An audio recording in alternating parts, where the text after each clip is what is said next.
Gumawa po ako ng Contemporary Philippine Arts na module para po sa grade 11. So ito po ay application at interactive. So kung mapapansin nyo, meron po tayong full learning content, Unit 1, Foundational Framework of Creative Industry. Kumpleto po ito.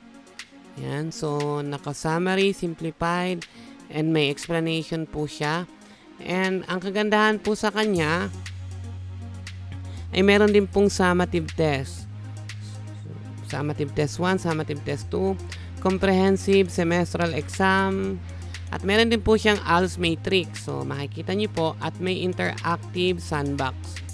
Ito po sa aking YouTube channel yung mga list ng modules na pwede nyo i-download. So paano po ba siya i-download? So i-click nyo lang po yung, for example, yung video po na gusto nyo i-download, and then sa may info po, or dun po sa here is the download link, i-click nyo lang po yon. Lalabas po yung link nun kung saan nyo po siya pwedeng i-download.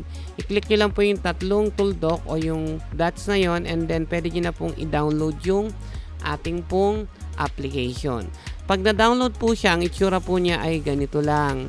So ang size po niya ay 36 kilobytes, at pag binuksan nyo na po siya, gagana po siya kahit wala po tayong internet. So kung ako po yung nakatulong sa inyo, please leave a comment or message here para po ma-improve natin yung ginagawa nating module, at itatry ko pong sagutin as soon as possible na aking mabasa. Salamat po!